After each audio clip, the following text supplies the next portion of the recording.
నమస్కారం 9 TV news తెలుగుకి స్వాగతం. ముందుగా ప్రేక్షకులందరికీ ఉగాది శుభాకాంక్షలు.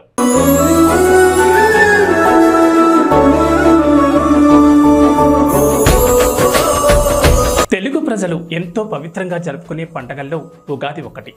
తెలుగు వారికి నూతన సంవత్సరం ఉగాది నుంచే ప్రారంభమవుతుంది. ఉగాది అంటే అందరికీ ముందుగా గుర్తుకొచ్చేది ఉగాది పచ్చడి.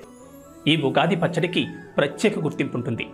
తీపి, కారం, ఉప్పు, పులుపు, చేదు, వగరు ఈ 6 రుచులతో తయారు చేసే ఈ పచ్చడి వెనుక సాంప్రదాయంతో పాటు అంతకు మించి ఆరోగ్య ప్రయోజనాలు కూడా ఉన్నాయి.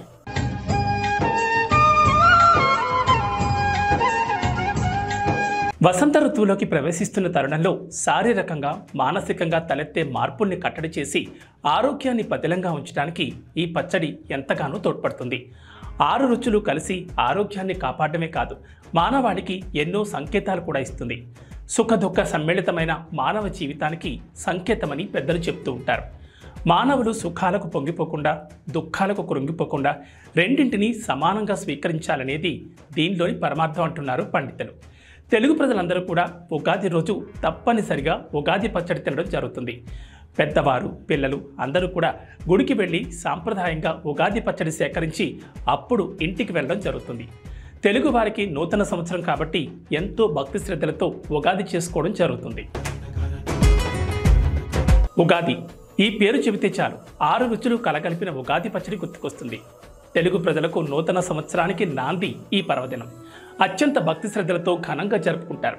తీపి, చేదు, వగరు, పులుపు, కారం, ఉప్పు ఇలా 6 రకాల రుచులతో కలిపిన పచ్చడిని తయారు చేసి దేవునికి నైవేద్యంగా సమర్పిస్తారు.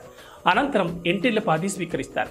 షడ్రసోపేతమైన ఉగాది పచ్చడి తాగడం వల్ల ఆరోగ్య ప్రయోజనాలతో పాటు సైన్స్ సైతం దాగి ఉందని నిపుణులు చెబుతున్నారు. ఉగాది పర్వదినం వసంతకాలంలో వస్తుంది. వసంతం తర్వాత గ్రీష్మ ఋతువు వస్తుంది. అంటే ఎండలు మండిపోయే కాలం. కాబట్టి ఈ పానీయాన్ని సేవించడం వల్ల రాబోయే ఎండలకు శరీరాన్ని సంసిద్ధం చేస్తున్నట్లు అవుతుందని సైన్స్ పరంగా ఇప్పటికే నిరూపితమైంది.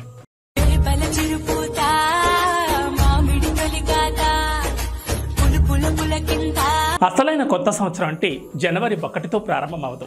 అది ఉగాదితోనే ప్రారంభమవుతుందని పండితులు చెప్తున్నారు. తెలుగు రాష్ట్రాల్లోని ప్రజలందరూ మొట్టమొదటగా జరుపుకునే పండగ ఈ ఉగాది. తెల్లవారుజామునే లేచి తలస్నానం చేసి కొత్త బట్టలు